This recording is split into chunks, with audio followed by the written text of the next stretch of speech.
Muy buenas tardes para todos, bienvenidos a la Casa Museo Otra Parte, la casa de Fernando González. En la tarde de hoy vamos a conversar de un tema muy importante que trae nuestro grupo de estudio de Ecología Política y Justicia Hídrica. Los invitados del día de hoy son el Teatro Rueda Flotante y vamos a conversar sobre el teatro, defensa y sanación del territorio. El teatro como lenguaje para imaginar y defender otras formas de habitar el territorio. Muchas gracias al Grupo de Ecología por esta presentación, por esta charla el día de hoy. A ustedes que están aquí sentados en la Casa Museo, bienvenidos. A quienes nos ven a través de nuestro streaming, les recordamos que nos pueden seguir en nuestras redes sociales para enterarse del resto de nuestra agenda cultural en @otraparte. Muchas gracias y bienvenidos. Les doy la palabra. Bueno, muchas gracias ahí por tu presentación. Agradecer pues primero que todo a Otra Parte, ¿cierto? A esta casa por también brindarnos el espacio para desarrollar esta sesión del grupo de estudio. Mi nombre es Juan David Arias y hago parte del grupo de estudio de Ecología Política y Justicia Hídrica, una iniciativa pues a través de la cual venimos promoviendo en diferentes partes de la ciudad pues la conversación acerca de problemáticas ambientales y territoriales de este mundo pues contemporáneo, ¿cierto? Entonces este semestre 2025-1 tenemos un ciclo de encuentros de saberes que se llama Artes, ¿cierto? En el cual Letras, Artes y Ecologías Políticas, ¿cierto? En el cual hemos estado pues también como interactuando con diferentes experiencias artísticas. Y hoy pues tenemos esta segunda sesión de estos encuentros, ¿cierto? La vez pasada estuvimos con un compañero que pues estuvo también como apoyándonos y digamos contándonos de sus experiencias, que se llama El ACA, ¿cierto? Que su nombre artístico es El ACA, que hace parte de un colectivo que se llama Agroarte, que desarrollan pues como diversas estrategias también comunitarias y de defensa del territorio y de cuidado del territorio a través de la música, específicamente a través del hip hop y de la poesía también. Entonces nos estuvo contando un poquito acerca de eso, de su trabajo que desarrollan pues como en la Comuna 13 y también en otros, digamos, lugares de la ciudad. Y justo hoy pues contamos con un excelente invitado que está representando también una colectividad que es la casa, que es una de las casas pues también de teatro de la ciudad, bien reconocida, pero no solamente se dedican al teatro, sino que hacen narrativas multiformato. Entonces hoy nos acompaña Juan Diego Zuluaga en representación también pues de esta casa que ya pues nos va a contar un poquito acerca de ella. Entonces, un poquito como para comenzar con esta conversa, pues la idea sería que, digamos, comenzáramos un poquito como hablando a partir de unas 3 o 4 preguntas que vamos a formularle pues a Juan Diego, y que después también tengamos la posibilidad de que ustedes, si tienen preguntas, comentarios, inquietudes, pues también tengamos la palabra, pues les podamos dar la palabra pues también ahí. Entonces hoy estamos con la experiencia de la Casa Rueda Flotante y le damos la bienvenida pues también a Juan Diego a este espacio, y agradeciéndole pues también por aceptar la invitación hoy a conversar acá con nosotros. Muchas gracias por este espacio que se va gestando desde el grupo de estudio, con la Casa Otra Parte, a las personas que están acá presentes. Gracias por acompañarnos esta tarde y que podamos como establecer y ir conversando de espacio, que nos vamos nutriendo también con sus experiencias, como que sea una conversación aquí bien con el café en la casa, pues que podamos compartir este espacio caliente de la casa esta tarde. Entonces, muchas gracias. Bueno, también para la gente que estará viendo también la transmisión pues por YouTube, también pues pueden dejar sus preguntas, comentarios, y también los podremos estar pues también como mencionando pues en la transmisión.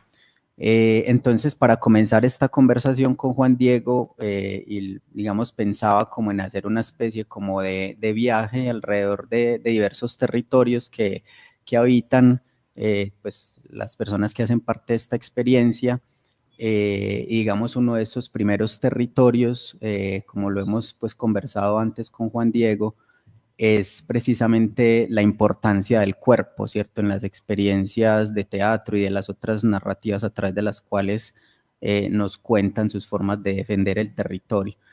Entonces, digamos, quería preguntarle a Juan Diego para comenzar, ¿qué significa para ustedes el cuerpo y de qué manera también desde el arte pues desarrollan estrategias para cuidar, para defender y para sanar el cuerpo como ese primer territorio desde el que parten para su quehacer pues teatral y artístico de manera amplia?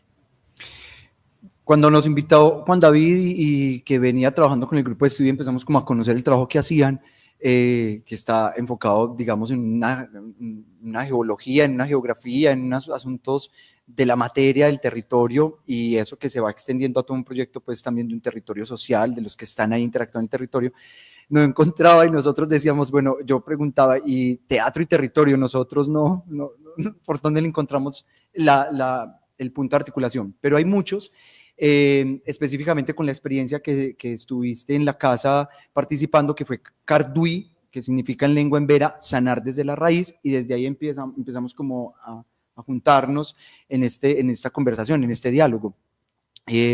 Nosotros comenzamos a hablar como de territorio, o entendemos el territorio también como el cuerpo, y el cuerpo en las artes escénicas, porque nos dedicamos a hacer teatro, y el teatro se ha ido hibridando y encontrando con otras formas del arte, especialmente desde los cuerpos de los artistas que hacemos y que pertenecemos a la Casa Rueda Flotante. Nosotros somos un grupo de artistas ciegos, artistas sordos, artistas indígenas, y le llamamos también sexodisidentes, porque muchos estamos ahí sin esa condición étnica o esa condición en situación de discapacidad, y nos consideramos también diversos sexualmente, independiente de la categoría LGBTIQ+, y todo el alfabeto en el que nos instalemos. Somos también, hay una práctica del cuerpo y de la sexualidad y del género abierta y, digamos, disruptiva frente a unas historias heteronormativas y patriarcales. Entonces, somos un grupo diverso, y desde esas subjetividades, cuando se crea la Rueda Flotante en el año 2012, que empezamos con un proyecto direccionado de teatro para personas en situación de discapacidad, desde una metodología muy, digamos, una pedagogía del arte para la discapacidad, de entrada ya había una función del cuerpo, de otro cuerpo que no es el cuerpo regular, que es otro cuerpo que no ha estado, digamos, en cierta oficialidad y en ciertos espacios y territorios, digamos, regulares de la sociedad. Y desde ahí empezamos a tejer y a construir todo lo que es la Rueda Flotante, desde empezar a comenzar a invitar artistas y jóvenes en situación de discapacidad, especialmente sordos y ciegos. Nos enfocamos por la discapacidad sensorial, y allí pues están las personas con situaciones de comunicación o de lengua, como la lengua de señas, o sordocegueras.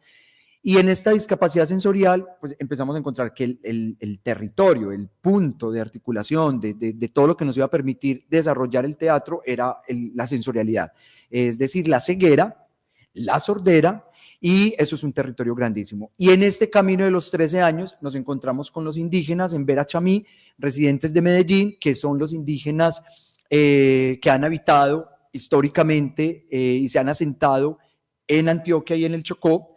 Entonces, digamos que son como nuestras, en estos momentos son nuestros pueblos indígenas, nuestros pueblos originarios. Pues antes pudieron haber estado otros, los Aburraes y otros, pero digamos que en estos momentos son los Embera. Entonces, eso nutrió en los últimos 4 años todo este proyecto grande de entender el cuerpo como un territorio para las artes, en ese caso las artes escénicas, el teatro, y iba hibridándose entonces desde el teatro las corporalidades como la danza o el movimiento, la música, la voz, la palabra, ese cuerpo sonoro, que desde una lengua como la embera, que es netamente oral, pues es un cuerpo sonoro totalmente. Entonces ahí el cuerpo a nosotros es nuestro espacio de territorio, y eso se ha ido ya como llegando a otras geografías, digamos. Listo, digamos que partiendo también como de ese primer territorio, pues que es ese cuerpo que nos has contado ahí, también en relación con todas esas formas de diversidad también que habitan esta experiencia.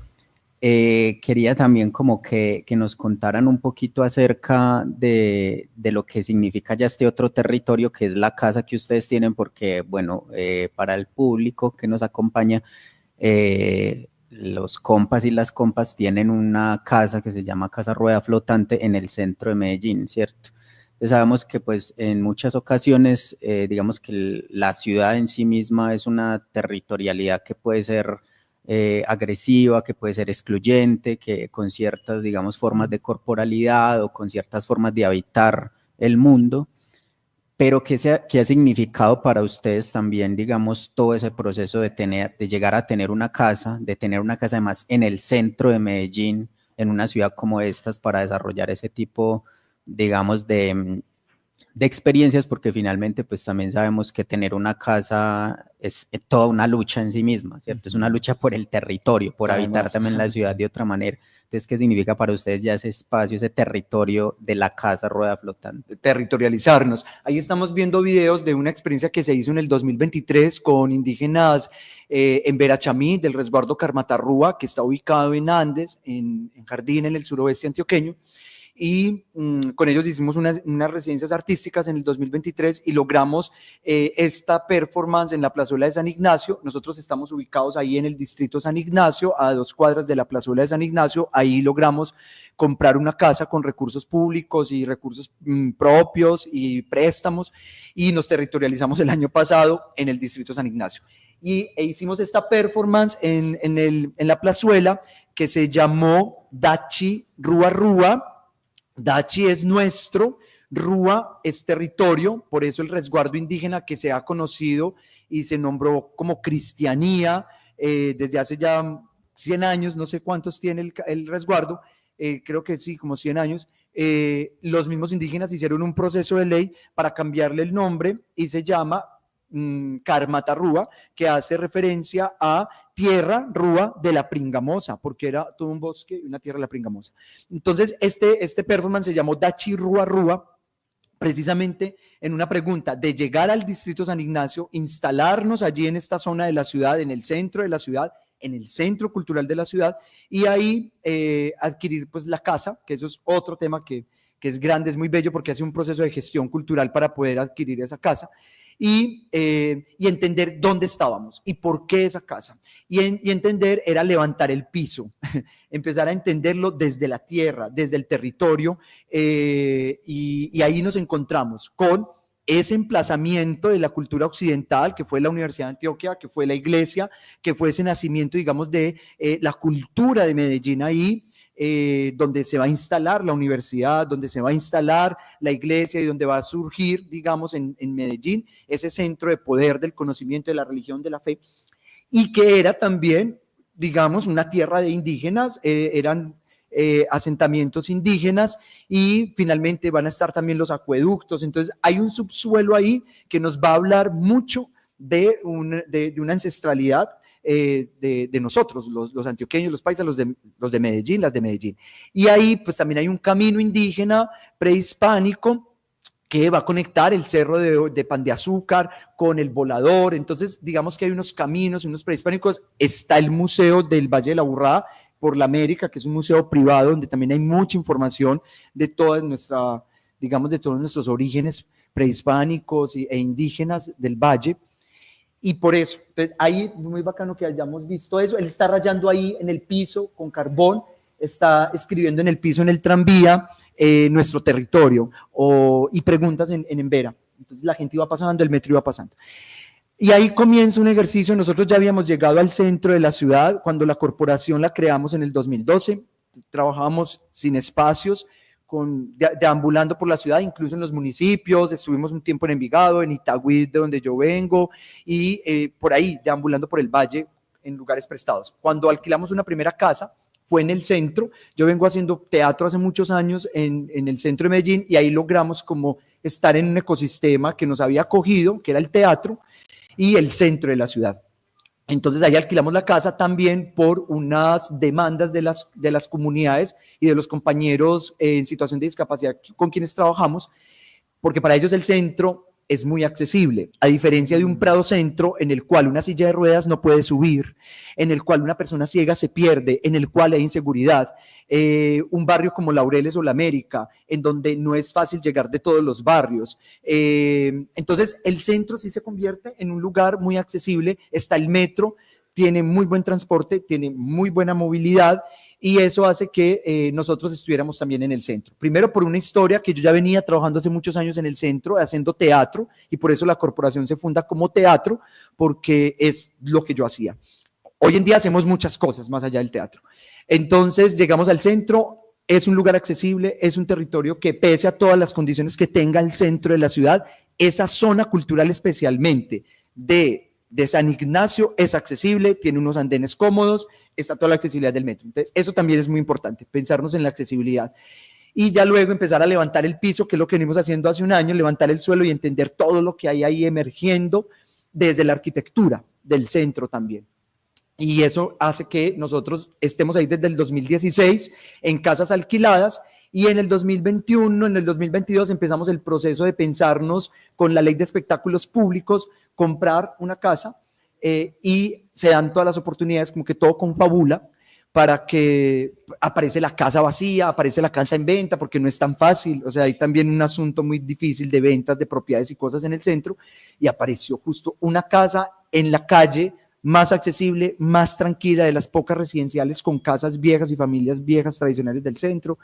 Y fue todo confabulado para que en el 2023 ya el proyecto resultara ganador y en el 2024 lo compráramos, y ya venimos en un proyecto grande de entender. Ahí fue cuando la conexión con este encuentro hoy es muy bella, porque venimos en ese pensamiento de una planeación estratégica de tener una casa y pensarla desde una ecología urbana, que es lo que nos está transversalizando ahora el proyecto muy, muy fuerte, de nunca pensamos que nos íbamos a territorializar. Es bien fuerte pensarse eso, pensárselo en el centro, con todo lo que hay ahorita también de todo el tema de grandes edificios que se están haciendo en todo ese sector, gentrificación, etcétera, y entidades culturales, grandes infraestructuras de teatros. Ahí hay un montón de teatros, un montón, son 4 o 5, pero para 300 espectadores, con unas infraestructuras muy grandes de espacios públicos, y nosotros llegamos con una propuesta accesible, diversa, y que dialoga con otros pensamientos y otras formas de entender el arte que vienen de territorios lejanos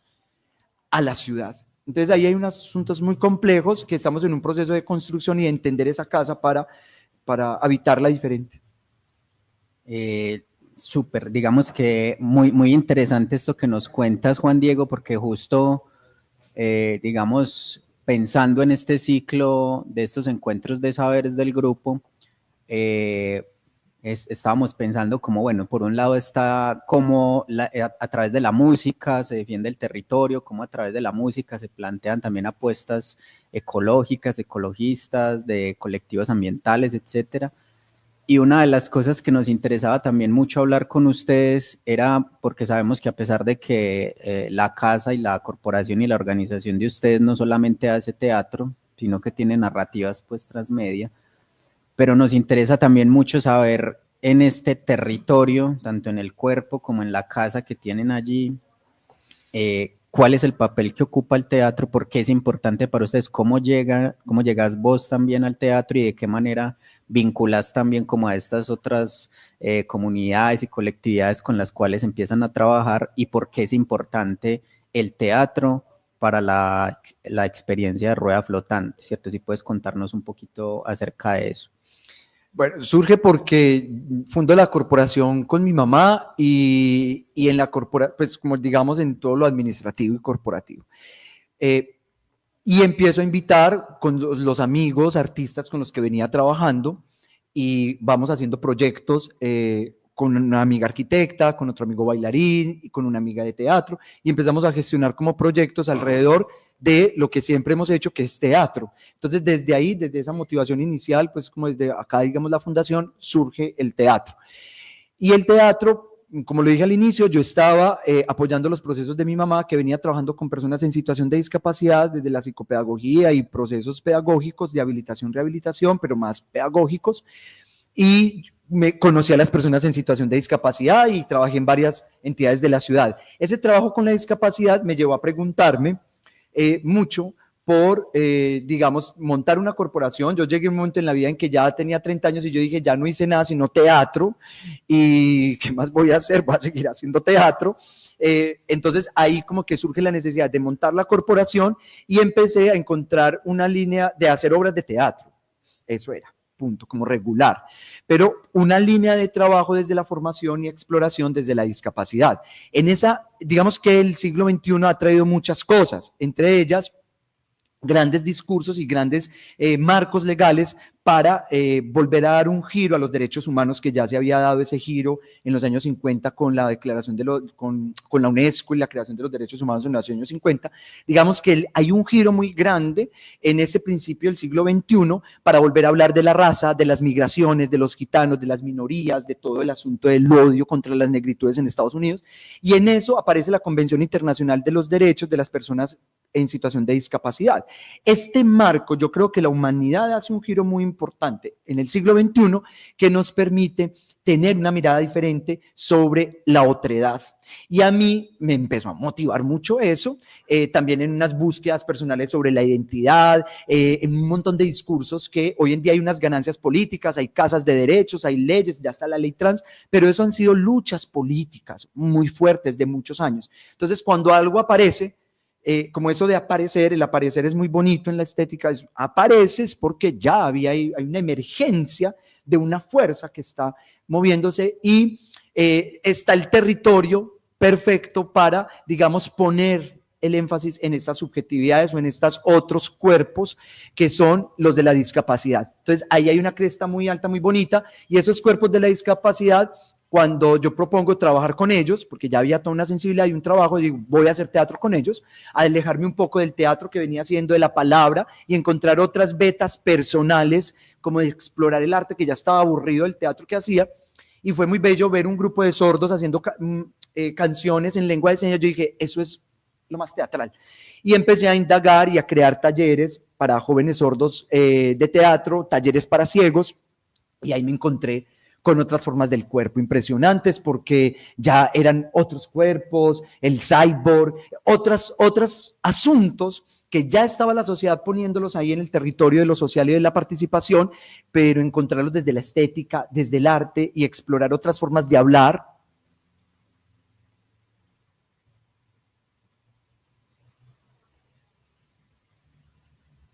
Ay, no entendieron nada, estoy diciendo qué horrible este espacio que no es accesible y no tiene lengua de señas para los que están viendo la transmisión. Entonces, bien, ¿cómo poder hablar eso? El cuerpo empieza a tener otras formas muy bellas de manifestarse más allá de una ley de inclusión, pero sí es de una política de los cuerpos. Las comunidades trans también hace 10, 12 años estaban en otro lugar, y cuando empiezan a empoderarse y no tienen la palabra, la oralidad para la plaza pública en la democracia, sino que les toca entonces bailar en la calle, y esa es su forma de crear una participación política con un baile o con un cuerpo, con un maquillaje. Esas formas corporales son las que detonaron el proceso de la rueda flotante del cuerpo como territorio, porque no era solamente hacer teatro, era entender que había un sujeto hablando un idioma, una forma de pensamiento que estructura una cultura completa, una forma de entender y estar en el mundo, que es la lengua de señas. Un ciego que tiene una forma de comunicarse, de escuchar, de entender el tacto, lo fino de las huellas para poder avanzar en otras sensorialidades.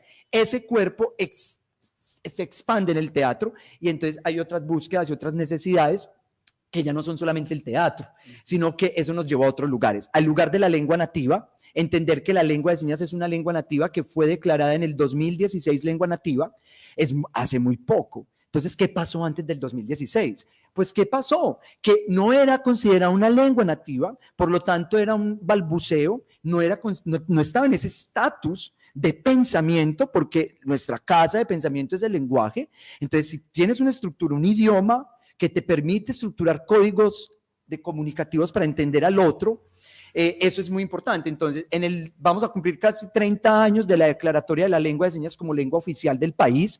En el 96 se da esa declaratoria.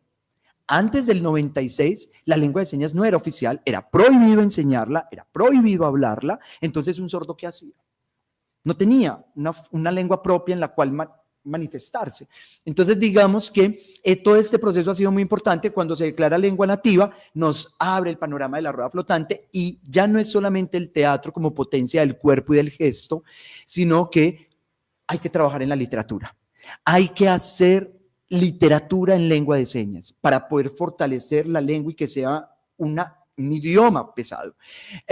Hay que llevar a los ciegos a otros lugares, no solamente del teatro, sino a otros lugares también de fortalecer toda esa experiencia cinética, pero esa experiencia de la música, del sonido, de otra palabra, que no es una escritura, de otra música, otra sonoridad. Entonces empieza a expandir y ahí el teatro se cruza con muchas otras formas del arte, otras prácticas artísticas, y un asunto muy importante es que nosotros, las personas en situación de discapacidad, no han podido llegar a estudiar profesionalmente, digamos, teatro. Música sí, ciegos graduados de AFID, de la Antioquia de Bellas Artes, pero digamos que sordos no se han graduado de procesos artísticos, porque el sordo no está en una academia de música, pero tampoco puede estar en una academia de cine, pero tampoco puede estar en una academia de teatro o en una academia de artes visuales, digamos el sordo que tiene la visual y no la auditiva.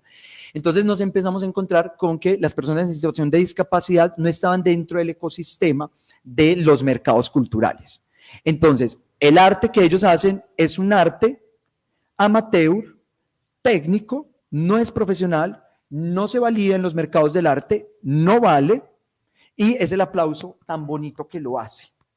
Pero no es esa condición técnica del estudio, de la investigación y de meterle a eso técnica, tecnología y entender que ahí hay una práctica artística que dialoga con todas las otras ecosistemas culturales. Entonces, encontrar esos espacios de participación, darle proceso de formación y fortalecer artistas, sordos y ciegos en este caso, que es lo que hemos hecho, ha sido el otro proceso grande para validar muchos asuntos de participación. Ahí el cuerpo empieza cada vez más a ser un territorio expandido, porque muchas de las personas en situación de discapacidad, su primer territorio, que es la casa, la familia, la casita, el hogar, tienen muchos conflictos internos en las casas por los problemas de comunicación. Entonces, yo soy un sordo que vivo solo con familias de oyentes. Están en una reunión familiar hablando, nadie habla lengua de señas, por lo tanto, el sordo no tiene casa. Pues no es tu casa, puedes comer y dormir ahí, pero no es tu casa. Entonces, hay una desterritorialización también de los sujetos, digamos, de las minorías o digamos de lo étnico. Los indígenas llegan a la ciudad. La cantidad de estudiantes que se vienen de los territorios a estudiar a Medellín, que es con los que trabajamos, y el compañero indígena con el que trabajamos, y es con lo que nos hemos enfrentado los últimos 3 años, y precisamente con lo que nos encontramos hoy en mayo del 2025, los indígenas, ¿dónde está la casa del indígena? Y a eso agréguele todo el conflicto sociopolítico del país y de desplazamiento, ¿sí? Con todo el desastre que ha sucedido en los últimos 3 años en Bogotá y en Medellín, con los Embera. Entonces, ¿dónde está el territorio? Entonces, digamos que ahí la casa en el aire y empiezan a surgir otras preguntas y el teatro se tiene que sí o sí contaminar. Contaminar porque el teatro es un rito, es un encuentro que confluye con todo, confluye con la pintura corporal si lo queremos ver desde ahí, con las artes visuales y plásticas, confluye con la música, con la danza. Entonces digamos que el teatro nos ha permitido ser como un laboratorio muy grande de experimentación de las subjetividades, de los cuerpos y finalmente de las lenguas nativas, que es lo que ha atravesado el proyecto. Bueno, me parece súper interesante esta idea del teatro contaminado, ¿no? Como que eso nos permite también hacer confluir la ecología política con este tipo de expresiones, ¿no? No es una ecología política académica o que esté pura ya, sino que también está contaminada, y lo que queremos hacer es precisamente contaminarnos todo el tiempo de esas otras expresiones. Y digamos, esto que nos cuentas acerca de los cuerpos sordomudos, de los cuerpos de las sordos, para que no, aquí en la transmisión y todo, sordos, sino que, qué pena que te interrumpa. Tradicionalmente, también muy desde un pensamiento judeocristiano, digamos que aparece la palabra sordomudo, y está bien que la usemos, porque ha sido una práctica de usar la palabra coloquialmente. Todos los seres humanos hemos dicho sordomudo, todos. Porque precisamente el modelo antes del 96, que se declara lengua oficial del país, decíamos que ellos no podían acceder al lenguaje y que los sorditos estaban enfermitos porque no podían hablar, y al no poder hablar no podían acceder al lenguaje, entonces por lo tanto eran mudos. Y lo que hemos venido hablando, vamos a cumplir 30 años, y esto es lento, porque el primer cambio es de pensamiento. Está bien, parce, no se altere, que eso le pasa a todos, ¿es cierto? Pero sí hay que hacer el corte inmediato, porque siempre ha pasado así cuando estamos con todos los sordos en conferencias y en espacios, inmediatamente, ¡pum!, se hace el corte. Como que un momento para poder seguir. Y son sordos, porque las personas en situación de discapacidad tienen niveles de discapacidad. Sordos profundos, sordos medios con audífonos, personas adultas o jóvenes que van perdiendo la audición, ciegos totales, ciegos parciales, ciegos miopes. Yo, por ejemplo, no tengo ceguera, pero yo ya no te veo el rostro, allá no veo nada, no sé si hay gente o no, pero yo no soy considerado ciego porque puedo usar gafas y me quita la ceguera, pero digamos que tengo una limitación. Entonces, todo, la discapacidad cognitiva igual, moderada, leve, personas con síndrome de Down leve, moderado. El tema de la sordera tiene que ver con personas que son sordas, pero no tienen mal las cuerdas vocales. Entonces, está bien, solo que si tú no escuchas el sonido, no tienes cómo saber lo que estás diciendo. A no ser que repitas mucho en una terapia, no lo escuchas, no sabes qué es lo que estás haciendo. Entonces, por eso no hay una educación del fono, sino que es un fono natural. Si se educa y se articula el sintagma, el sonido, pues aparece. Era eso solamente, pero tiene que ver cuerpo, territorio. Sí, bueno, no, sí, muchas gracias, porque también obviamente estamos aquí pues aprendiendo precisamente sobre estos temas, y pues obviamente acá está muy interesante esta conversación, y eso nos lleva precisamente pues a conversar también sobre todas estas diversidades, ¿cierto?, de las que estás hablando, de los cuerpos que habitan lugares, que habitan la casa, que habitan también otros territorios. Y digamos, una de las experiencias con las que ustedes más se han relacionado intentando contaminar ese teatro es también con las comunidades indígenas, ¿cierto? Entonces, si puedes contarnos un poquito acerca de cómo ha sido ese relacionamiento, de cómo han venido incorporándolo también a sus narrativas transmedia, a sus apuestas desde el teatro, porque pues particularmente sabemos que tienen una obra que han venido también pues como presentando en los últimos tiempos, que se llama Carduy.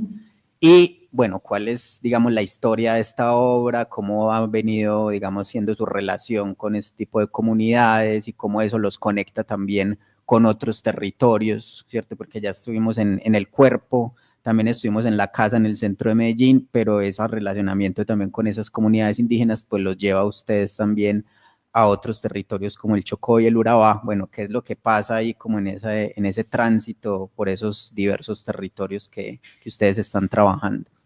Sí, nosotros comenzamos a viajar a los territorios. Como no teníamos sede, hacíamos proyectos por el Valle de la Urrá con entidades, con fundaciones, y íbamos a hacer talleres y procesos de creación, de investigación. Ese proceso itinerante tampoco teníamos, digamos, como desde lo administrativo, tener un espacio físico, por eso la rueda flotante, que es flotar, tenía que ver como la rueda con todo asociado como a este significado de la rueda, encuentro, ritual, juego, lúdica, y también la rueda como objeto, como invención, como producto, como creación, poner a mover cosas. Y luego flotante, porque no queríamos en esa época, yo estaba muy joven, estábamos muy jóvenes y pensábamos no anclarnos a un territorio. Como que había un boom también de los nómadas y de tener proyectos digitales y tener empresas digitales, que no tuviéramos un territorio, sino tener proyectos, como todo el tema de trabajar por proyectos aquí, allí, tal. Y es ese juego de lo etéreo. Entonces, ahí comenzamos a ir a los territorios, también por fuera de Medellín y el Valle de la Urrá, y comenzamos a ir eso es Nuquí Alto, un resguardo arriba, selva dentro de Nuquí, con los Emberá Dóvida. Lo que estamos viendo ahí en el video son unas chicas que están haciendo la danza del pato. Es muy bello porque tiene que ver con los ritos de iniciación también de las mujeres. Todo esto lo pueden encontrar en el canal de YouTube de La Rueda Flotante. Tenemos mucho material que vamos haciendo de sistematización de los procesos. Entonces empezamos a viajar a los municipios y primero empezamos en el Urabá.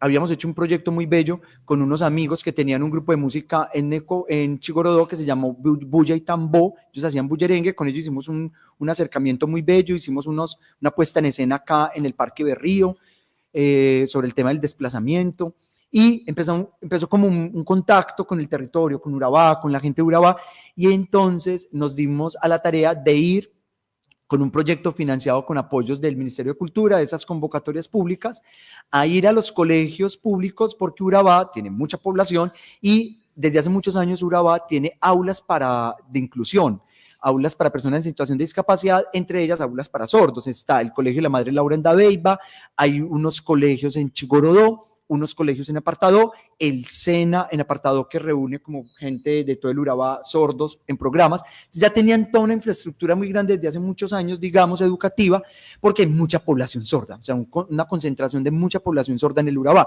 Entonces nos fuimos, ya habíamos hecho como todo ese diagnóstico, habíamos entendido el territorio y fuimos a plantear unos talleres allá para personas sordas. Y ahí llegamos también a los municipios y, bueno, vamos a trabajar con los sordos por fuera de las aulas. ¿Y dónde están los sordos del municipio? Entonces, en las alcaldías nos llevaban al comité de discapacidad, y en el comité de discapacidad, ahí sí la alcaldía, el municipio tenía reunido a todas las personas con discapacidad, de todos los tipos de discapacidad. Entonces, ahí empezamos como a entender que no era solamente estar en los municipios con los sordos en procesos de lengua de señas, de patrimonio lingüístico, sino también trabajar con personas en situación de discapacidad. Y ahí también iban llegando indígenas, ahí encontramos varios indígenas sordos que llegaban a los colegios, entonces era muy bello. Y así estuvimos un tiempo viajando al Urabá, viajando al nordeste. Yo en algún momento estuve en Remedios, Antioquia, trabajando en la Casa de la Cultura unos mesecitos con teatro. Y empecé a tener como también un contacto con el nordeste, con Remedios, y también entonces empezamos a ir a Remedios y a buscar colegios para sordos en Antioquia, en el norte, en San Pedro, en el sur, en el oriente. En el oriente también hay un proyecto muy grande en Barro Blanco, en Río Negro. Entonces empezamos a ir cada año, intentar ir una vez o dos veces al año desde el 2006 a los territorios a hacer fortalecimiento lingüístico de lengua de señas, porque pasa igual que el español. La gente lo habla de manera natural, hay gente campesina que habla entonces hay ascendentes en Vallensen y está bien, no fueron alfabetizados en el español, y pasa lo mismo con la lengua de señas. Hay sordos y específicamente en los territorios, calor. Si tú enseñas la lengua de señas gramatical en una escuela, tú vas a decir papá, calor. Entonces se organiza el gesto, el código lingüístico, entonces, y la gramática. Entonces, hacer mucho fortalecimiento lingüístico en los territorios y entender entonces las narrativas. Ya no era teatro, era con todas estas narrativas en lengua de señas, las historias que recogíamos de los territorios, cómo sistematizarlas. Y aparecieron narrativas de la biodiversidad impresionantes, manglares, animales, las formas del relacionamiento de ellos cotidianamente en el territorio, y el conflicto armado de Colombia, ¿cierto? Eso es lo más telúrico, que atraviesa y sigue atravesando los territorios y a las comunidades, principalmente, que son las más marginadas, ¿cierto? Situación de discapacidad, indígenas, mujeres, negritudes. Entonces, ahí aparecieron muchas historias, cargados con todas las historias. ¿Qué hacemos con todo esto? No solamente ir y fortalecerlos, esto tiene que salir, lo tenemos que contar. Y empezaron a aparecer entonces otros medios que son animación, videos, documentales, o coger una cámara, podcast, literatura, y hemos ido avanzando mucho, y al proyecto ahora le llamamos Laboratorio Transmedia de Lenguas Nativas. En algún momento le llamábamos, otros años le hemos llamado Laboratorio de Lenguas Nativas, Laboratorio Transmedia Regional, Laboratorio Sensorial, y cada año lo que hacemos es buscar recursos con convocatorias públicas o de nuestro bolsillo. Cuando hay buen recurso, entonces nos vamos con los compañeros sordos, que muchos ya son técnicos o profesionales, y nos vamos con indígenas, o sea, con los mismos comunidades y profesionales con los que trabajamos en Medellín para que ellos sean quienes en su primera lengua estén en la inmersión territorial con las comunidades, y eso entra bellísimo, porque ir con un indígena, con Diego, que el compañero que tengo indígena, con el que tenemos el proyecto ahora en Medellín en Casa Rueda Flotante, ir con él, que es licenciado en lenguas extranjeras de la Antioquia, que viene trabajando procesos de investigación lingüística en Bogotá, que viene trabajando con procesos de comunidades indígenas desde situaciones pues de las comunidades indígenas en Colombia. Ir con él al territorio y entrar con él a un resguardo 5 horas adentro en selva, donde está el conflicto armado en pleno, donde tienes que entrar sí o sí con alguien que hable el idioma, es muy bello, porque surgen unas cosas bellísimas que no las vamos a encontrar de otra manera. Entonces empezamos a ir a los territorios, y hace 4 años que nos encontramos con los indígenas, con Diego acá en Medellín, ya ha sido la posibilidad de expandir la llegada a los territorios, no solamente con las comunidades sordas en lengua de señas y las comunidades de discapacidad, sino también entonces empezar a entrar a los resguardos. Y ahí ha sido un trabajo muy bello, porque la gente nos pregunta: ¿y ustedes cómo hacen? ¿Quién es el cooperante internacional? ¿Ustedes cómo hacen para hacer estos proyectos? Nada. De corazón, de amistad, de un asunto de necesidad, de la responsabilidad y la seriedad que tenemos con los proyectos y con las comunidades, de ser limpios y trabajadores con él. Entonces, organizativamente podemos hacer un acuerdo con un líder comunitario o con un rector de un colegio, porque a la Colombia profunda es muy difícil que el Estado llegue. Y si llega, no, la gente no gestiona, los funcionarios públicos están atareados con muchas otras cosas, no entienden, entonces hacer un proyecto es muy difícil. Entonces cuando uno llega ha sido una apertura muy bonita, y eso nos ha llevado a los territorios, y que de los territorios podamos también invitar gente a la casa, a hacer residencias, a estar en la casa y traer y compartir y transmedializar esas narrativas, o hacer residencias artísticas. Entonces es un proceso de mucho dinero. Aquí sí hay que hablar dolorosamente con lo que las entidades culturales y las organizaciones sociales tienen que pelear siempre con las políticas públicas y la empresa privada, porque la política pública está amarrada a la empresa privada, y en ese caso nosotros no somos una fundación, no tenemos un patrocinador, no tenemos una fundación que permita en el entramado económico del país tener apoyo a, digamos, retribución de inversión social de grandes empresas. Nosotros lo hacemos porque lo queremos hacer, no tenemos ni amistades, ni amigos, ni nos han invitado, ni nos hemos sentado, hemos tocado las puertas de grandes fundaciones del país y empresas, y la respuesta es: joven, nosotros ya tenemos nuestra fundación y tenemos nuestros beneficiarios, entonces no van a beneficiar a otro que salió de la nada como la Rueda Flotante, pese a que el trabajo es gigante, la necesidad es gigante. Y ahí, qué pena que me extienda, las narrativas han sido muy bellas, porque entonces empezamos a entender un proyecto como Cardui, que fue la primero que nombraste en la pregunta, pues en la conversación, y Cardui tiene que ver con sanar desde la raíz, y era entender los territorios, entender la selva de Nuquí, entender el Urabá, entender la minería, el oro, entender la contaminación, entender las especies que se han extinguido, y todo eso en relación a las lenguas nativas, y eso como es un entramado, digamos, dentro de su cosmogonía y especialmente la lengua, que es la que lo nombra y la que tiene el saber. Entonces ahí empezamos a crear las propias, digamos, ya en este caso sí teatralmente, las experiencias escénicas a partir de esas narrativas. Bueno, esa es la casa que la están mostrando, qué bien. Esa es una casa que toda la casa es el dispositivo toda la casa es el escenario, o sea, no tenemos un escenario, toda la casa es el escenario, hacemos un teatro por toda la casa. Ella es Cristina, que es una actriz de teatro muy bella, que se ha luchado también como una mujer en medio del teatro que ha sido tan masculino en el mundo y en Medellín, también como un lugar ahí con nosotros en casa. Entonces empezamos a entender y a montar esas obras en el escenario y esas cosmogonías, y Cardui es eso, es sanar desde la raíz, una reflexión sobre el territorio, sobre los animales, en la clave pues del jayo, de los espíritus para las comunidades indígenas. Antes de ya darles la palabra a ustedes para comentarios, inquietudes, preguntas, quería preguntarle pues a Juan Diego qué es lo que se viene entonces como en el proyecto de la Casa Rueda Flotante, como hacia un futuro, cómo es, digamos, qué se viene en términos de estos proyectos que se han venido pensando ya en estos últimos días y hacia un futuro, y cómo eso los conecta también, digamos, con ese cuidado, con esa sanación y con esa defensa del territorio que ustedes vienen desarrollando desde su quehacer pues cotidiano.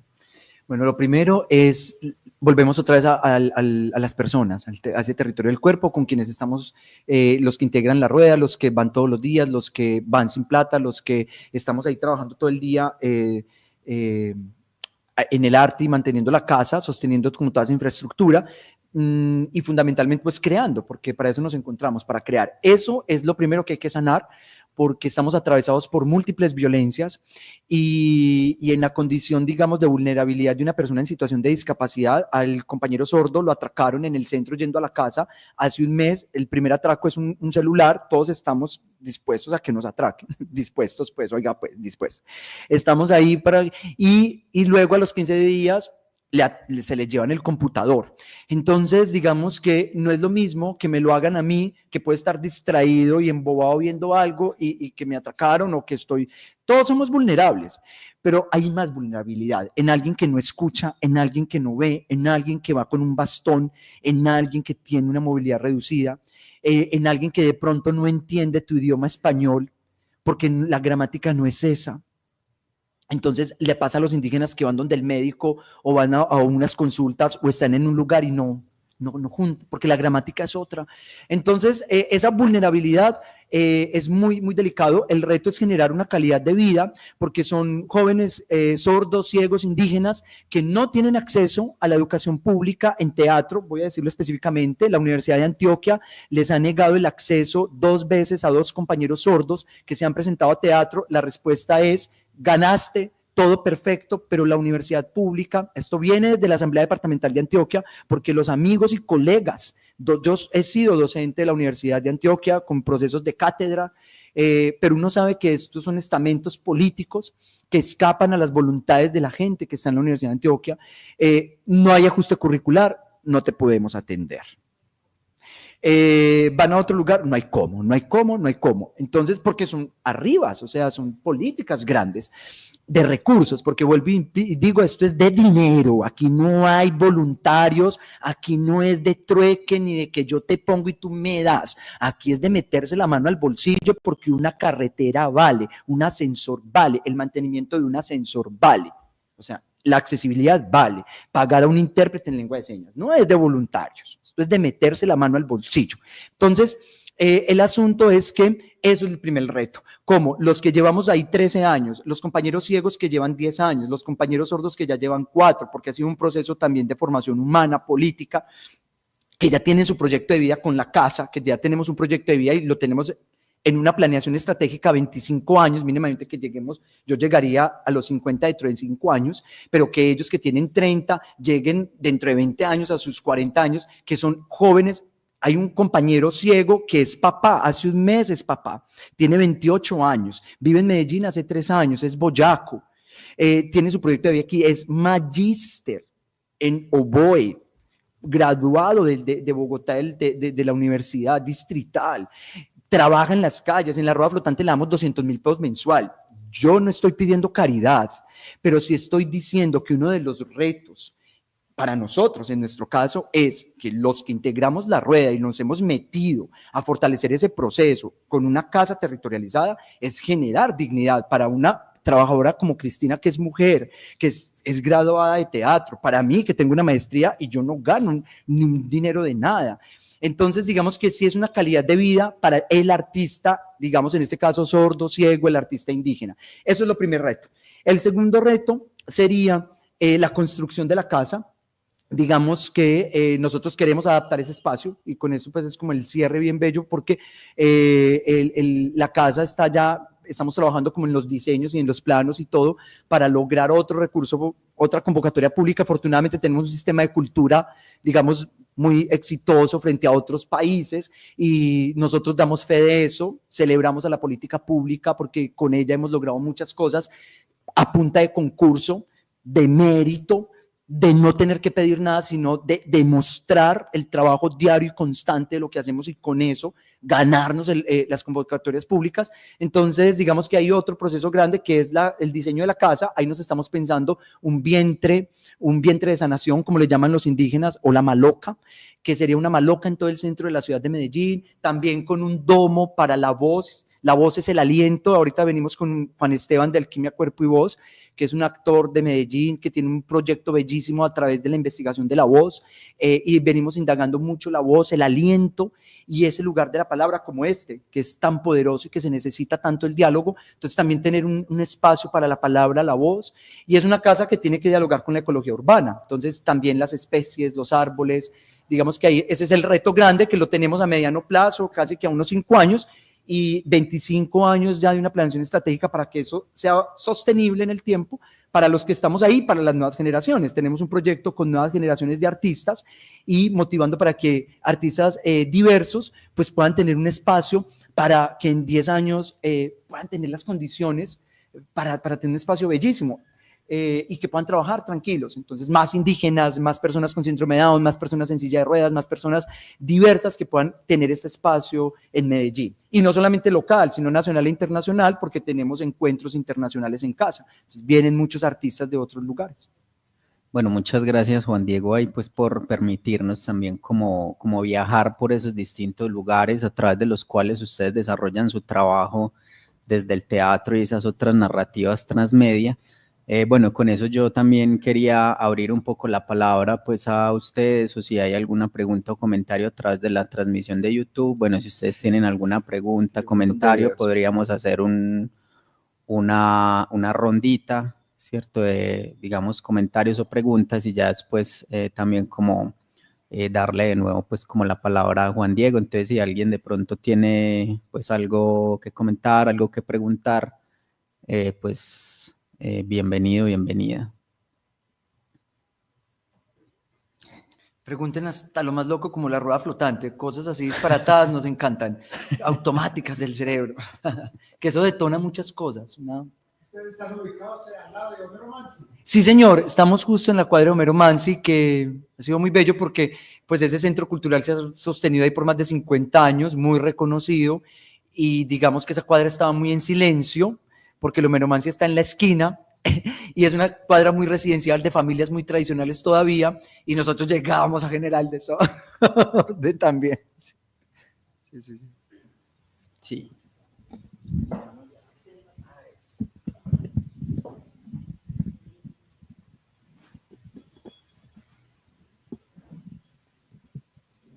Bueno, yo más que una pregunta quería como aplaudirte y agradecerte, pues como escuchándote.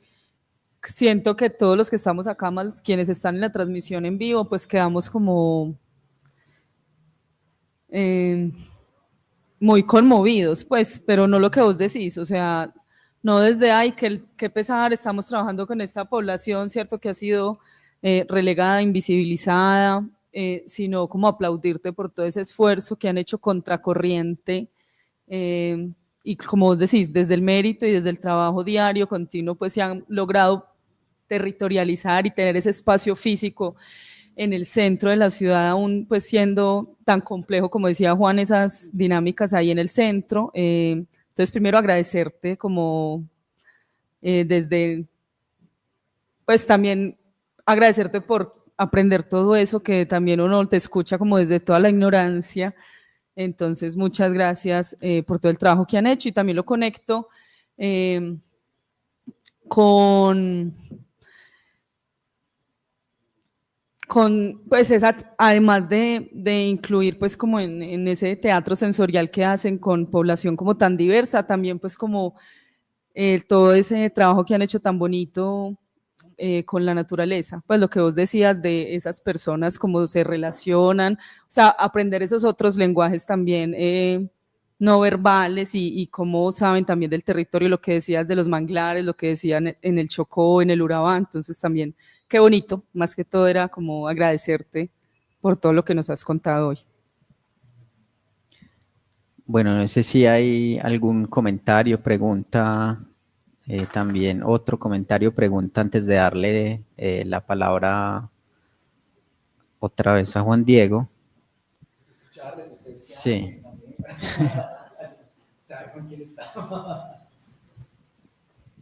Juan Diego, yo quisiera preguntarte algo para tal vez desde una experiencia que hayan tenido, ¿cómo ha sido sanar desde la raíz?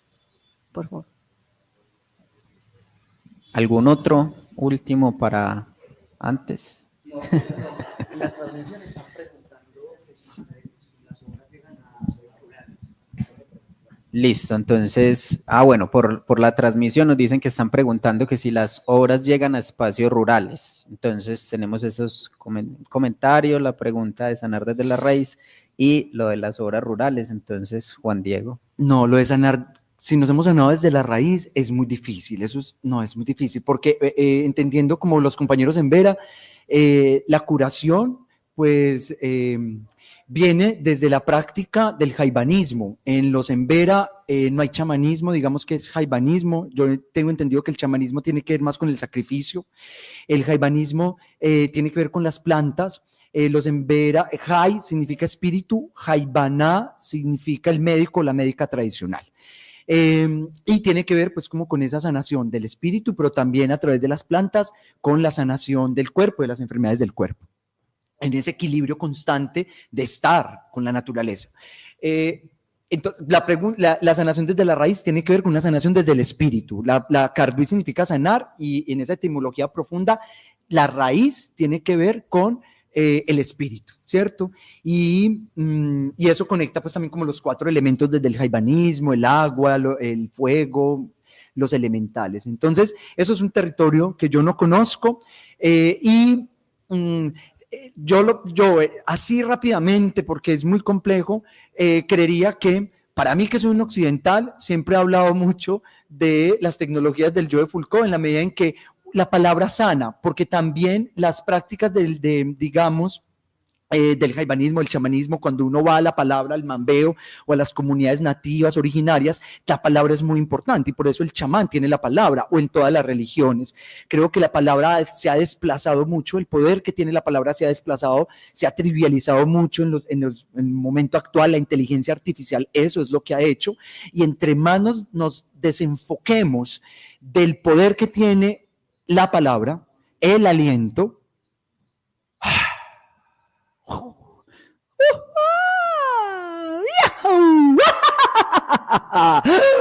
no, ese poder que puede tener la palabra, el sintagma, esas cosas, eso es sanar. Entonces creo que la confesión, el psicólogo, todas las tecnologías que se han inventado del yo para hablar, para sanar, para entender el pensamiento a través del lenguaje, ahí. Entonces yo creo que es un ejercicio. Nosotros nos hemos sanado constantemente, o sea, también somos muy duros porque nos damos muy duros de la palabra, desde el trato, es en la conversación, yo creo, y en ese encuentro que hemos tenido con la palabra, la sanación. Yo lo diría, pues al interior del grupo y de nosotros como Roda Flotante, que es un camino constante, es muy duro hablar con el otro, entender, saber el otro que está manifestando. Creo que desde ahí, lo otro que hacemos desde la sanación es el rito del teatro, así como también por los tiempos, no sé, es el encuentro. Nosotros estábamos hablando cuando empezamos después de la pandemia a alquilar la casa, hablábamos de un proyecto cultural que en lengua embera es Kuniciara Mipita Unubadau, que traduce encuentros de pensamientos bonitos. También eso, el Mipita, esa palabra en embera tan bonita, que es lo hermoso, lo bello, que también tiene que ver con, digamos, lo holístico, o el equilibrio entre todos los pensamientos, entre el hacer bien con el otro.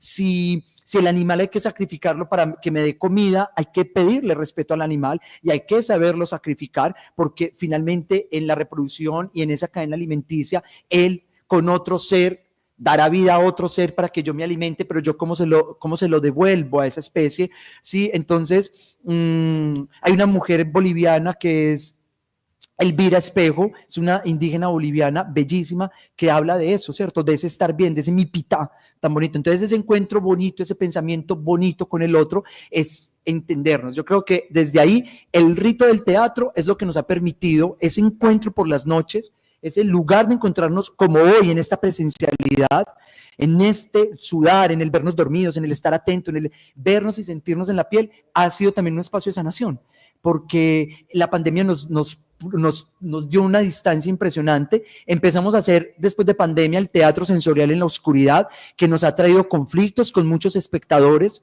porque hemos provocado el encuentro de las pieles en prácticas de nudismo, por ejemplo, con un riesgo total de también una responsabilidad ética, de decirle a alguien, venga, toquémonos en la oscuridad, venga, olámonos, venga, percibamos otras formas, y eso nos ha costado también mucho, nos ha costado mucho en estos 5 años, y creo que también ha sido un ejercicio de la palabra y del encuentro con gente que no nos conocemos, al rito del teatro, a entender estas prácticas, digamos, del cuerpo, y de entender qué es lo que pasa con la piel, que también habla. Entonces, ahí el rito del teatro es un lugar, pero yo no sabría cómo responder si nos hemos sanado o no, siento que es un camino.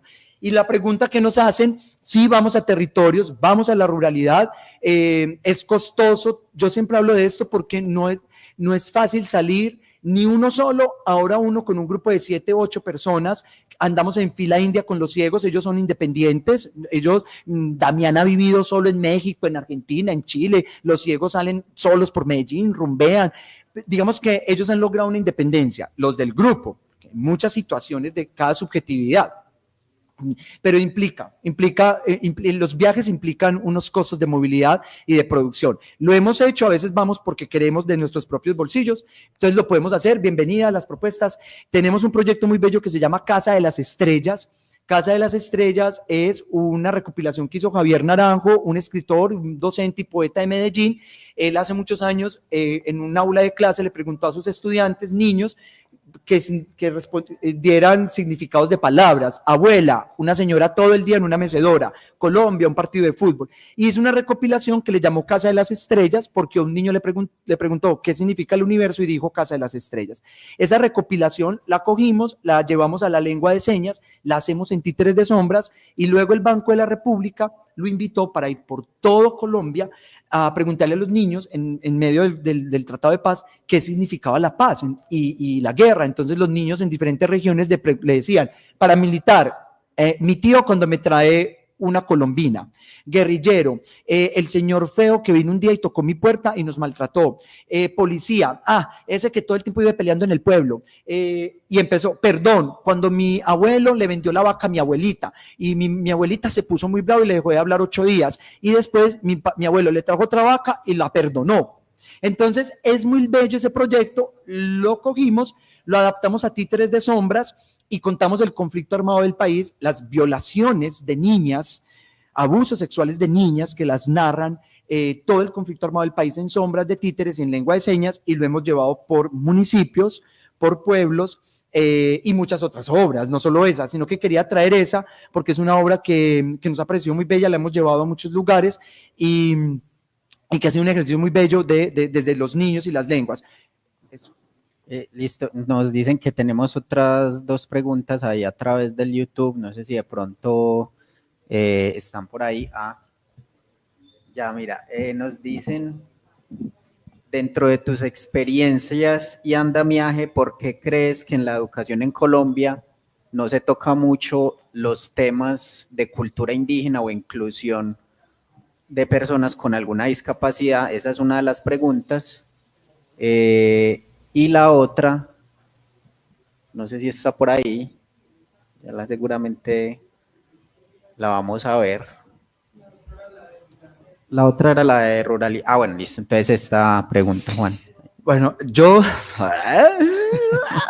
es que yo como también he trabajado desde lo oficial y todo, sí se han hecho cosas, o sea, nosotros hemos podido llegar a la Colombia profunda, digamos, a instituciones rurales, indígenas, lejos, hemos llegado a muchos lugares y podemos decir que sí hay un ejercicio, porque hemos estado también acompañando procesos con el Ministerio de Educación, hemos estado con el INSOR, que es el Instituto Nacional para Sordos del Ministerio de Educación, en encuentros, en talleres, en reuniones, en asesorías. Entonces, digamos que es lento. Lo que pasa es que uno se desespera mucho. Yo sé que sí, porque el día a día es muy bravo para todas y todes, pero sí hay digamos, hay unos marcos que han permitido hacer cosas, entre ellos la educación etnolingüística, que son las escuelas indígenas rurales, que son las que funcionan adentro en la selva, en las escuelas rurales, donde los docentes tienen que ir en una lanchita, en una barquita de madera, por un río 4 horas para llegar al colegio.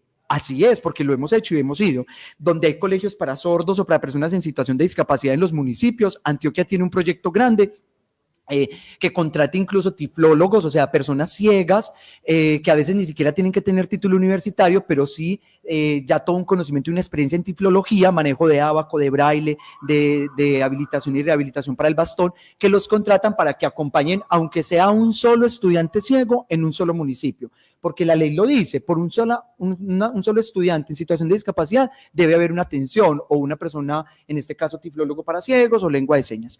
Entonces sí lo hay. Lo que pasa es que hay que entender lo público, y entender lo público es también pararse de frente. Yo soy catastrófico y digo que nada funciona en Colombia y que la educación no funciona así como es la pregunta, porque cuando uno va a la realidad, la contratación de intérpretes para los colegios de sordos en los municipios de Antioquia la hacen en mayo, en junio, entonces todo en Colombia funciona con el gobierno de junio a noviembre. Y el primer semestre apenas están bajando todo. Entonces, porque así pasa en cultura, nosotros empezamos a funcionar con dineros oficiales y como en el marco de lo legal, después de hacer rápido proyectos y cosas de junio a noviembre. Entonces, digamos que esos tiempos burocráticos y todo ese tiempo de gestión y todo ese tiempo de ley hace que los procesos no sean como uno los necesita y se requieren, y es todo el día, porque uno come todo el día, uno vive todo el día. Entonces, digamos que sí hay unos ejercicios. Yo hace mucho tiempo pues no he estado como pendiente de las políticas públicas de educación, pero sí sé que hay la del 2008 fue muy importante, el ajuste, la resolución para la educación inclusiva en Colombia. Hay que saberla apropiar y tienen que haber voluntades políticas. Aquí también el llamado es a la gente que trabaja como rectores, como jefes de núcleo, como secretarios de cultura, gente de turno que llega y se va de una. Hay otros que lo hacen responsable, hay otros que están embolatados con la vida, porque así es el ser humano, pero digamos que es de voluntad, porque sí sé que hay unas formas de acceder al recurso. A nosotros nos ha pasado con varias administraciones en varios municipios que mandamos proyectos, no los ganamos a nivel gubernamental, a nivel regional o a nivel nacional, y por taras administrativas en los municipios, con el abogado, con no sé qué, cosas que se pueden resolver así, no lo hacen, por falta de voluntad o por otros temas internos administrativos. Entonces ahí es cuando sí o se compromete en el cargo que está trabajando, o haga lo que quiera, pues yo no sé, cada uno es libre de hacer lo que quiera, pero sí es de una responsabilidad ética de los funcionarios públicos, de la gente que trabaja en política pública, de la gente que accede a tener puestos de coordinación y administración, porque si hay unos caminos que a veces son lentos, que a veces son truncados, que a veces son cosas, yo creo que hay caminos en Colombia para hacerlo. Falta mucho, sí, pero hay caminos, y falta mucho presupuesto en educación y cultura. La educación y la cultura es la primera que cortan. Entonces yo creo que también es de mover unos recursos que tienen que bajar. Ahora la empresa privada tiene unas posibilidades muy grandes de beneficiar y hacer aporte social a la destrucción. Una empresa minera de oro está volviendo cierto nada del territorio. Por responsabilidad social tendrá que invertir en el ecosistema, en el territorio, en las comunidades. Entonces digamos que cada vez se tiene que fortalecer y solidificar más la relación empresa-estado para que los recursos puedan balancearse cada vez más, porque falta más educación y falta más cultura, que es definitivamente lo que mueve pues la vida cotidiana. Bueno, muchas gracias, Juan Diego. Sí, ¿tienes un comentario?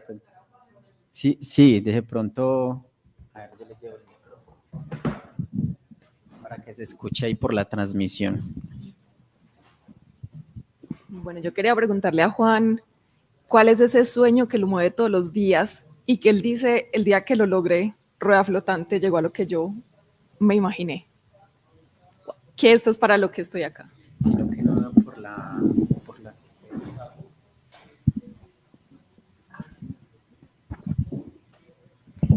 Bueno, decir también que todo ese ejercicio de política pública Yo creo, pues yo soy de las nuevas generaciones, yo llegué a todo eso hace 10 años y siento que todos los viejos, es un agradecimiento a todos los abuelos y abuelas que han hecho mucha política pública en Colombia y que han permitido que existan unos marcos para accionar y para la confrontación, para decir esto no me gusta en el Senado, esto sí me gusta, Eso yo hay que agradecer a todos los abuelos y abuelas porque sí se han generado espacios de confrontación para las políticas públicas y muchas generaciones de funcionarios públicos y gente que trabaja en lo público muy consciente y muy atenta a todo eso. Entonces creo que hay un ejercicio que vale la pena resaltar, no siempre hay que quejarse de todo.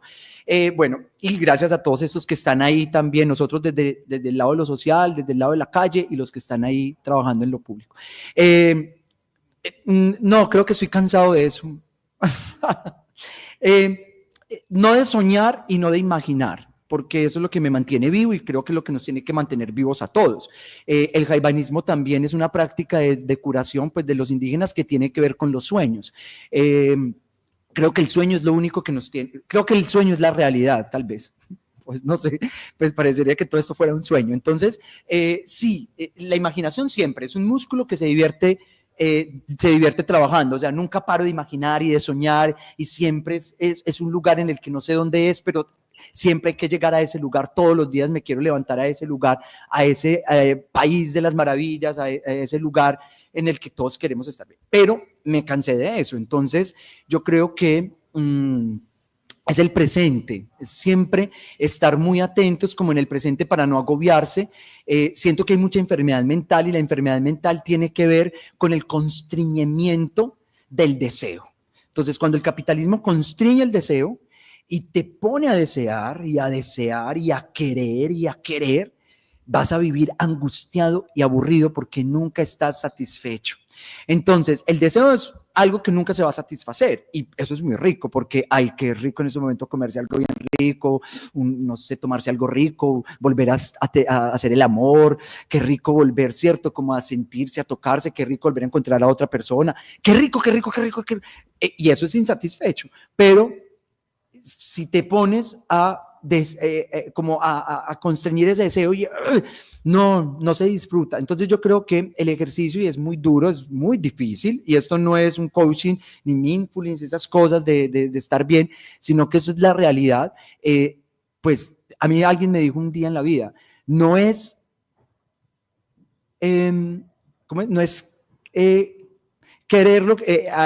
buscar lo que quiero, sino querer lo que está haciendo, aunque no sea lo que quieras hacer, pero es querer lo que estás haciendo. Entonces, ese asunto del querer, que en francés también es como volar, bueno, hay un juego ahí en latín muy bonito sobre el querer y el volar, tiene que ver con ese presente, como es esto. O sea, si lo que estamos haciendo en este momento le va a servir de semilla y de puente a otro, o una plataforma para que el otro también se instale, creo que ahí está la clave.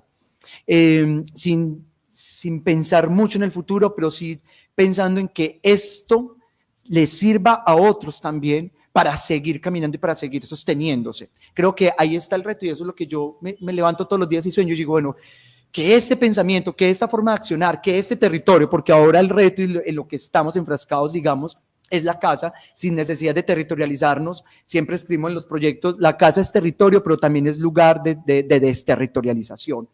Entonces, es eso, es como, bueno, venga, que ya lo hemos hecho, lo hemos transitado. También hay otra metáfora muy bonita en los Andes, en la niebla, y es como que la huella, voy dejando una huella y la huella se va borrando inmediatamente porque la niebla la borra. Entonces, esas huellas que pasan es dejar que el otro también pueda experimentar y estar ahí. Yo creo que eso es como cada día es ese lugar de la transmisión, que creo que es la labor del humano y lo que hemos hecho huella en la memoria, y es la transmisión, como que es el lugar de la experiencia, pues.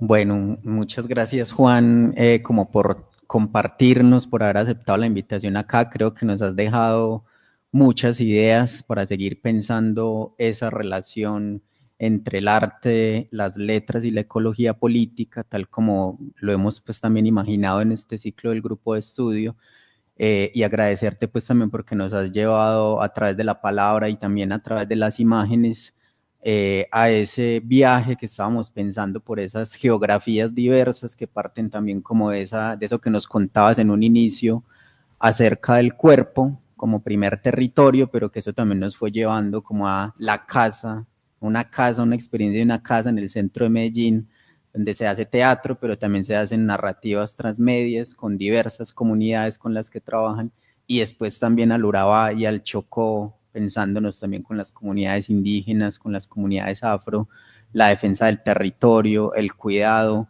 y algo que nos interesa también particularmente de esta sesión, que era el asunto de la sanación, ¿no? Bueno, caminar la sanación desde la raíz, que sabemos pues que también es un trabajo interminable, ¿no? Como lo has expresado, no se llega a sanar completamente desde la raíz, pero creo que es el camino, ¿no? Porque finalmente en medio de esta crisis que estamos viviendo de múltiples dimensiones, pues también el arte, la poesía, el teatro, la música, pues nos ayuda también de otras maneras a pensar también obviamente los territorios y la posibilidad de cuidar y la posibilidad de buscar alternativas frente a las diversas situaciones complejas que estamos viviendo. Entonces agradecerle a las otras compas y compañeros también de la Casa Rueda Flotante, invitarles a la casa, que también pues yo he tenido la oportunidad de ir, es una casa muy bella, muy acogedora, que también asistan a, digamos, los eventos que están haciendo todo el tiempo, es una casa que se mueve también bastante. Entonces, bueno, a seguir también en redes que también son bastante activos a la casa. Agradecerle pues también a la casa pues Otra Parte por habernos abierto nuevamente este espacio acá, a todos ustedes por venir, por acompañarnos, por compartir la palabra, y a la gente que también está siguiendo la transmisión pues por YouTube, que nos siguió ahí, que hizo sus preguntas. Finalmente, pues invitarles también a la próxima sesión de este encuentro, que sería la tercera sesión ya de este ciclo de letras, artes y ecologías políticas, que va a ser el próximo jueves 29 de mayo a las 4 de la tarde en este mismo lugar, donde vamos a estar hablando de la naturaleza en la poesía y las palabras, ¿cierto? Un poco explorando también el tema de la naturaleza, la biodiversidad, también el agua, el territorio, a través de la poesía y de las palabras, para continuar también con estas reflexiones que teníamos hoy pues con Juan. Entonces, bueno, muchas gracias a todos y todas por haber estado aquí y nos vemos a la próxima.